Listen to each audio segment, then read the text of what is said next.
Isomo ryo mu ibaruwa Mutagatifu Pawulo intumwa yandikiye Abanyefezi.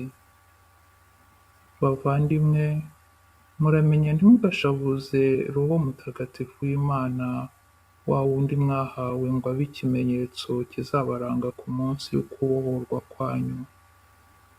Icyitwa ubwisharirize cyose n'umwaga n'uburakari n'intonganya no gutukana, kimwe n'icyitwa ububisha cyose gicibwe muri mwe.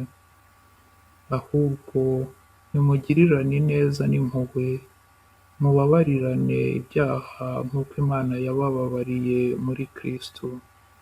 Nimwigane rero Imana, ubwo muri abana bayikunda, mujye mukundana nk'uko Kristu yadukunze, maze ubwe akatwitangira, abe igitambo n'ituro bimeze nk'umubavu uhumura neza, bigashimisha Imana.